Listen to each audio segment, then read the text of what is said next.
جب سور پھونکا جائے گا تو اس دن ان کے درمیان رشتے قائم نہیں رہیں گے. آخرت میں کوئی اپنے نسب پر فخر نہیں کرے گا، کیونکہ اس دن اتنا شدید خوف اور دہشت ہوگی. اس دہشت کی وجہ سے کوئی شخص کسی دوسرے سے متعارف ہی نہیں ہوگا. تو ایک عورت جون سی ہے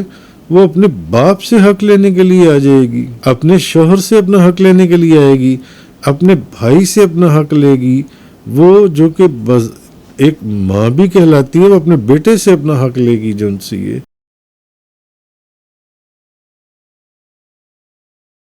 فَإِذَا نُفِخَ فِي الصُّورِ فَلَا أَنْصَابَ بَيْنَهُمْ يَوْمَئِذٍ وَلَا يَتَسَاءَلُونَ. پھر جب سور پھونکا جائے گا، پھر جب سور پھونک دیا جائے گا تو اس دن ان کے درمیان رشتے قائم نہیں رہیں گے اور نہ وہ ایک دوسرے سے سوال کر سکیں گے. یعنی جب سور پھونک دیا جائے گا تو اس دن ان کے درمیان رشتے قائم نہیں رہیں گے، رشتے نہیں رہیں گے اور نہ وہ ایک دوسرے سے سوال کر سکیں گے. اچھا، اب سورہ مومنون کی یہ جو آیت نمبر 101 کے اندر جو میں نے آپ کے سامنے تلاوت کی، جو سور پھونکنے کا ذکر ہے، اس سور سے مراد دوسرا سور ہے، اس کا پھونکنا ہے. حضرت ابن عباس رضی اللہ تعالی عنہما نے فرمایا، جس دن لوگ دنیا میں اپنے نسب پر فخر کرتے ہیں، جس طرح لوگ دنیا میں اپنے نسب پر کہ میرا نسب یہ اپنے نسب پر فخر کرتے ہیں، آخرت میں کوئی اپنے نسب پر فخر نہیں کرے گا. حضرت ابن عباس رضی اللہ تعالی عنہما نے فرمایا، جس طرح لوگ دنیا میں اپنے نسب پر فخر کرتے ہیں، آخرت میں اس طرح اپنے نسب پر کوئی فخر نہیں کرے گا. جس طرح دنیا میں ایک دوسرے سے سوال کرتے ہیں کہ تم کس قبیلے سے ہو اور تمہارا کیا نسب ہے، کس خاندان سے ہو، آخرت میں کوئی کسی سے اس طرح سوال نہیں کرے گا کہ تم کس قبیلے سے ہو، تمہارا نسب کیا ہے. کیونکہ اس دن اتنا شدید خوف اور دہشت ہوگی، اس دہشت کی وجہ سے کوئی شخص کسی دوسرے سے متعارف ہی نہیں ہوگا کہ وہ اس سے یہ پوچھ سکے کہ تم کس قبیلے سے ہو، تم کس خاندان سے ہو، تمہارا نسب کیا ہے. تو حضرت ابن عباس رضی اللہ تعالی عنہما نے فرمایا، جب یہ پہلا سور پھونکا جائے گا اور آسمانوں اور زمینوں کی تمام مخلوق ہلاک ہو جائے گی، ماں سوائے ان کے جن کو اللہ چاہے گا، اس دن ان کے درمیان نہ تو کوئی نسب ہوگا اور نہ وہ اس دن ایک دوسرے سے کوئی سوال کریں گے. اچھا، پھر جب دوسرا سور پھونکا جائے گا تو وہ سب کھڑے ہو کر دیکھ رہے ہوں گے، پھر وہ سب کھڑے ہو جائیں گے اور دیکھ رہے ہوں گے جن سے. تو ایک شخص نے حضرت ابن عباس سے اس آیت کے متعلق سوال کیا، یعنی ایک شخص نے ان سے اس آیت کے متعلق پوچھا کہ اس آیت میں تو یہ فرمایا کہ وہ ایک دوسرے کی طرف رخ کر کے ایک دوسرے سے سوال کریں گے. تو حضرت ابن عباس رضی اللہ تعالی عنہما نے فرمایا کہ پہلے سور کے وقت کوئی کسی سے کوئی سوال نہیں کرے گا، کیونکہ اس وقت روئے زمین پر کوئی زندہ شخص ہی نہیں ہوگا اور نہ ان کے درمیان کوئی رشتہ ہوگا اور نہ وہ کسی سے کوئی سوال کریں گے. اور یہ آیت پھر وہ ایک دوسرے کی طرف رخ کر کے سوال کریں گے، یہ اہل جنت کے متعلق ہے، کیونکہ جب وہ جنت میں داخل ہو جائیں گے تو پھر وہ ایک دوسرے سے سوال کریں گے. انہوں نے فرمایا یہ آیت اس وقت کے لیے نہیں ہے، یہ آیت اس وقت کے لیے کہ جب وہ جنت میں داخل ہو جائیں گے جن سے۔ اچھا، اب آئیے، حضرت ابن مسعود رضی اللہ تعالی عنہ نے فرمایا کہ اس آیت سے مراد دوسرا سور ہے۔ اس آیت سے مراد حضرت ابن مسعود نے فرمایا کہ قیامت کے دن کسی بندے یا بندی کا ہاتھ پکڑ کر اس کو تمام اولین اور آخرین کے سامنے کھڑا کر دیا جائے گا۔ پھر ایک منادی یہ ایک ندا کرے گا کہ یہ فلاں بن فلاں ہے، جس شخص نے اس شخص سے اپنا کوئی حق لینا ہے وہ اس سے اپنا حق وصول کر لے۔ پھر کوئی عورت اپنے باپ سے کوئی حق لینے آئے گی، جب یہ اعلان ہو جائے گا کہ بھئی یہ فلاں بن فلاں ہے، اور جس شخص نے بھی اس سے کوئی اپنا حق لینا ہے وہ لے لے، اپنا حق وصول کر لے، تو کوئی عورت اپنے باپ سے کوئی حق لینے کے لیے آئے گی، یا اپنے شوہر سے اپنا حق لینے کے لیے آئے گی، یا اپنے بھائی سے، یا اپنے بیٹے سے۔ پھر حضرت ابن مسعود نے یہ آیت پڑھی، فَلَا أَنْصَابَ بَيْنَهُمْ يَوْمَئِذٍ وَلَا يَتَسَاءَلُونَ، تو اس دن ان کے درمیان رشتے ناطے نہیں رہیں گے، رشتے قائم نہیں رہیں گے، اور نہ وہ ایک دوسرے سے سوال کر سکیں گے جن سے۔ انہوں نے یعنی اسی لیے اس دن پھر جب یہ اعلان ہوگا تو ایک عورت جن سی ہے وہ اپنے باپ سے حق لینے کے لیے آ جائے گی، اپنے شوہر سے اپنا حق لینے کے لیے آئے گی، اپنے بھائی سے اپنا حق لے گی، وہ جو کہ ایک ماں بھی کہلاتی ہے، وہ اپنے بیٹے سے اپنا حق لے گی جن سی ہے۔ تو اس دن جن سی ہیں انہوں نے فرمایا، انہوں نے یہ سورہ مومنون کی آیت نمبر 101 کی تلاوت کی، انہوں نے فرمایا فَلَا أَنْصَابَ بَيْنَهُمْ يَوْمَئِذٍ وَلَا يَتَسَاءَلُونَ، تو اس دن ان کے درمیان رشتے قائم نہیں رہیں گے اور نہ وہ ایک دوسرے سے سوال کر سکیں گے۔ اللہ تبارک و تعالی فرمائے گا کہ ان لوگوں کے حقوق ادا کرو جن کے تم نے حقوق دینے تھے۔ اب وہ شخص کہے گا، اے میرے رب، دنیا تو ختم ہو چکی، میں ان کو حق کہاں سے دوں؟ اللہ تعالیٰ فرشتوں سے کہے گا، اس شخص کی جو نیکیاں ہیں، اس کی نیکیوں میں سے ہر شخص کو اس کے حق کے مطابق نیکیاں دے دو۔ یعنی اس شخص کے پاس جو نیکیاں ہیں، اس نے ان لوگوں کا حق دینا تھا، اس کی نیکیوں میں سے ان لوگوں کا حق دو۔ اچھا، اب اگر وہ شخص اللہ کا ولی ہوگا اور اس کی نیکیوں میں سے رائی کے ایک دانے کے برابر بھی سب کا حق دینے کے بعد نیکی رہ جائے گی، تو اللہ اپنے فضل سے اس کی اس نیکی کو بہت زیادہ بڑھا دے گا، یہاں تک کہ اس نیکی کی وجہ سے اس کو جنت میں داخل کر دے گا۔ بے شک اللہ ایک ذرے کے برابر بھی ظلم نہیں کرتا، ایک ذرے کے برابر بھی، ذرے کی کیا حیثیت ہے، ایک ذرے کی برابر بھی ظلم نہیں کرتا، اور اگر کوئی ایک نیکی ہو تو اللہ اس کو دگنا چگنا کر دے گا، اور خاص اپنے پاس سے اس کو اجر عظیم عطا فرمائے گا، اور اگر کوئی ایک نیکی ہو تو اللہ اس کو دگنا کر دے گا، چوگنا کر دے گا، اور خاص اپنے پاس سے اس کو اجر عظیم عطا فرمائے گا۔ اچھا، یہ تو ہو گیا کہ اگر وہ نیک بندہ ہے، اللہ کا ولی تھا، کہ اس کی ایک نیکی بھی بچ گئی، جن لوگوں کا اس نے حق دینا تھا سب کا حق اس کی نیکیوں میں سے دیا گیا، ایک نیکی بھی بچ گئی تو اللہ نے اس نیکی کو اتنا بڑھا دیا۔ لیکن اگر وہ شخص شکی ہو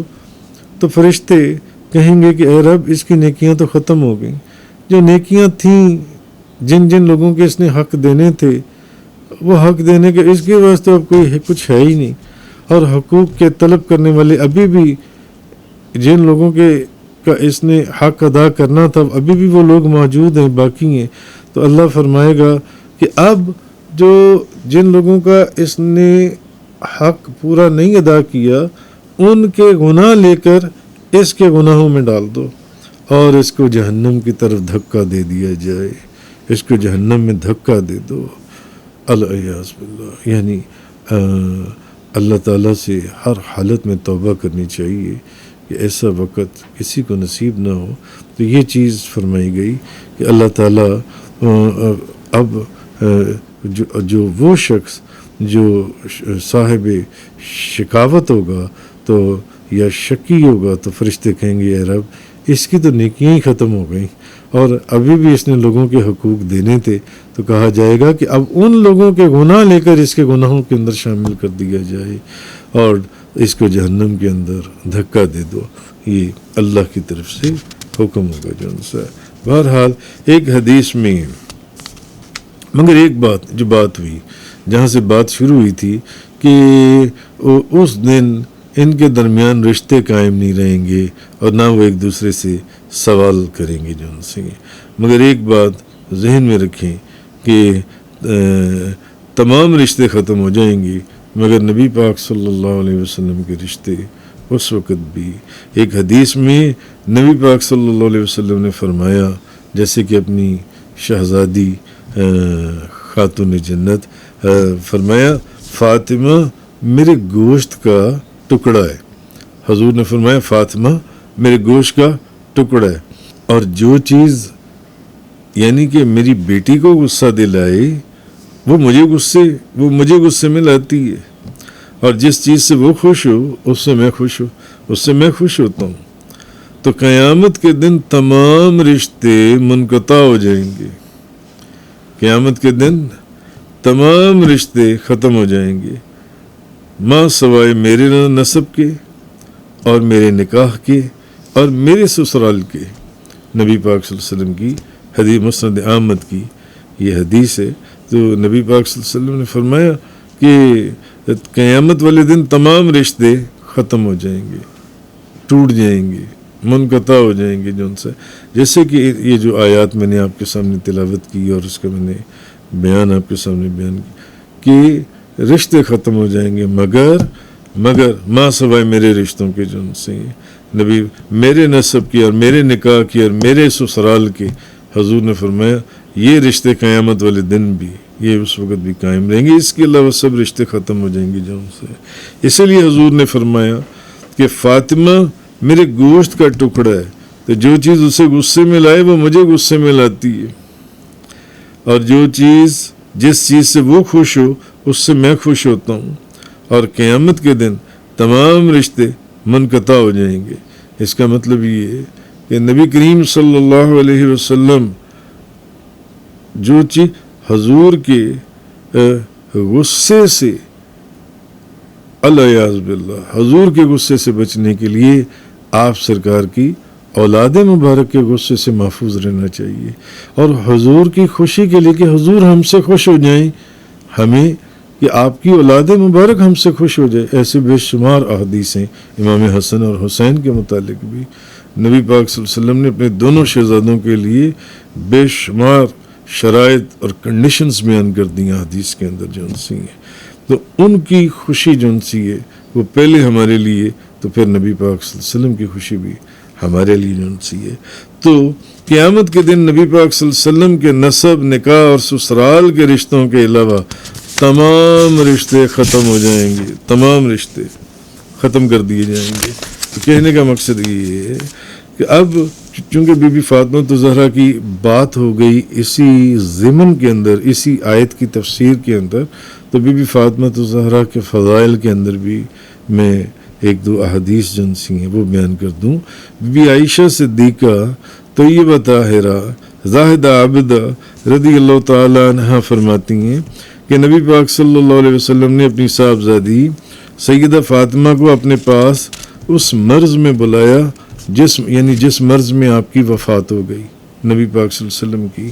اور بخاری شریف کی حدیث ہے، تو مسلم شریف کی حدیث ہے جس میں آپ کی وفات ہو گئی، اور پھر چپ کے کوئی بات کی بی بی فاطمہ زہرا سے، کوئی بات کی تو وہ رونے لگی، اچھا پھر ان کو دوبارہ بلا کر کچھ کہا تو وہ ہنسنے لگ گئیں۔ تو میں نے بی بی فاطمہ سے پوچھا کہ وہ کیا بات تھی؟ تو انہوں نے فرمایا پہلی مرتبہ نبی پاک صلی اللہ علیہ وسلم نے ان کو یہ بتایا کہ اس درد اور اس مرض میں میری روح قبض کر لی جائے گی، تو میں رونے لگ گئی۔ اور دوسری بار آپ سرکار صلی اللہ علیہ وسلم نے مجھے یہ بتایا کہ آپ کے اہل بیت میں سب سے پہلے میں آپ کے ساتھ ملوں گی، تو میں ہنسنے لگ گئی۔ تو حضرت ام سلمہ، اسی طرح ایک اور حدیث سنن ترمذی شریف کی، حضرت ام سلمہ رضی اللہ تعالی عنہا وہ بیان کرتی ہیں کہ فتح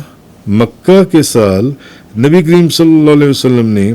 حضرت فاطمہ کو بلایا، پھر ان سے سرگوشی کی تو وہ رونے لگیں، پھر ان سے کوئی بات کی تو وہ ہنسنے لگیں۔ وہ کہنے لگیں کہ مجھے نبی پاک صلی اللہ علیہ وسلم نے یہ بتایا کہ وہ وفات پا جائیں گے، فوت ہو جائیں گے، تو میں رونے لگی۔ پھر آپ نے مجھے یہ خبر دی کہ پھر حضور نے مجھے یہ بتایا کہ میں مریم بنت عمران کے سوا تمام جنت کی عورتوں کی سردار ہوں، تو میں ہنسنے لگ گئی۔ بی بی فاطمہ نے یہ بات حضرت ام سلمہ فرماتی ہیں، ترمذی شریف کی روایت ہے ایجنسی ہے۔ اسی طرح حضرت علی کرم اللہ وجہ الکریم جنسی ہیں، حضرت علی کرم اللہ وجہ الکریم، آپ فرماتے ہیں کہ میں نے نبی پاک صلی اللہ علیہ وسلم کو یہ فرماتے ہوئے سنا ہے، جب قیامت کا دن ہوگا تو ایک منادی پردے کی اوٹ سے ندا کرے گا، اے اہل محشر اپنی نگاہیں جھکا لو، یعنی کہ بی بی فاطمہ کی سواری آ رہی ہے، بی بی فاطمہ رضی اللہ تعالیٰ عنہا کے گزرنے کا وقت ہے، اپنی نظریں جھکا لو حتیٰ کہ فاطمہ بنت محمد گزر جائیں، فاطمہ بنت محمد گزر جائیں۔ اور یہ حدیث المستدرک اس کے اندر اور بے شمار کتابوں کے اندر یہ روایت بھی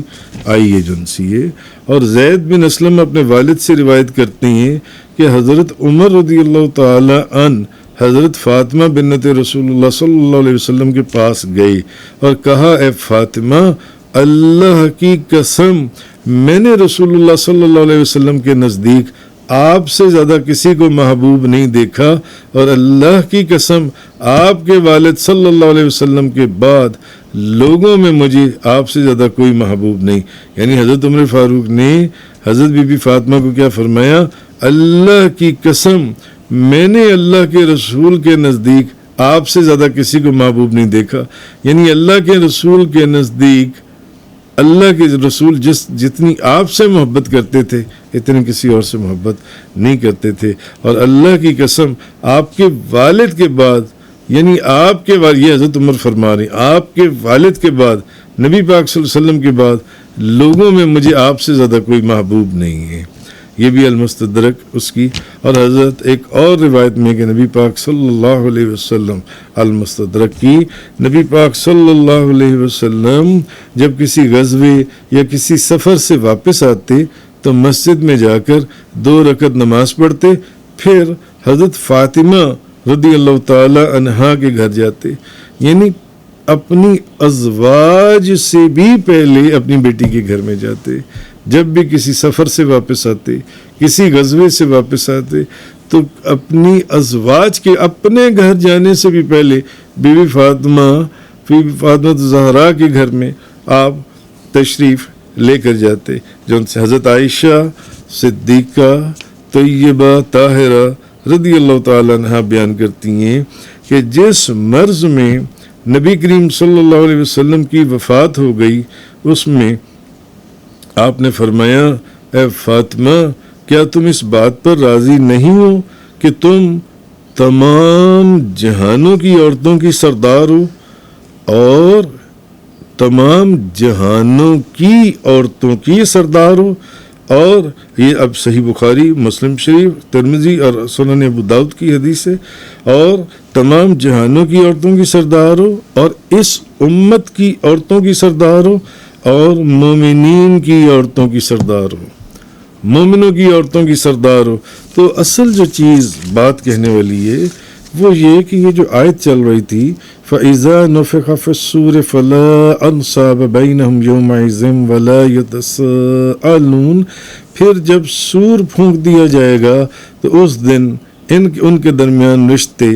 قائم نہیں رہیں گے، رشتے نہیں رہیں گے، تو حضرت ابن عباس نے جو حضرت ابن عباس رضی اللہ تعالیٰ عنہما نے فرمایا کہ جس طرح لوگ دنیا میں اپنے نسب پر فخر کرتے ہیں، آخرت میں کوئی اس طرح اپنے نسب پر فخر نہیں کر پائے گا، نہ فخر کرے گا. اور جس طرح دنیا میں ایک دوسرے سے سوال کرتے ہیں کہ تمہارا نسب کیا ہے، تم کس قبیلے سے ہو یا تمہارا خاندان کیا ہے، یہ آخرت میں کوئی کسی سے اس طرح کے سوال جو ان سے وہ نہیں کرے گا، اس طرح کے سوال. تو اصل جو چیز ہے کہ نبی کریم صلی اللہ علیہ وسلم،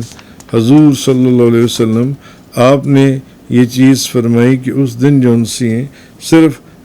آپ نے فرمایا سوائے میرے نسب کے اور میرے نکاح کے اور میرے سسرال کے تمام رشتے منقطع ہو جائیں گے. اور اس حدیث کے تحت جب بی بی فاطمۃ الزہرا کی بات آئی تو اسی کے ضمن میں بی بی فاطمۃ الزہرا کے چند فضائل بھی میں نے آپ کے سامنے بیان کر دیے. وآخر الدعوانا ان الحمد للہ رب العالمین. تفسیر قرآن کا یہ لیکچر انگلش میں سننے کے لیے براہ کرم ڈسکرپشن میں موجود لنک پر کلک کریں.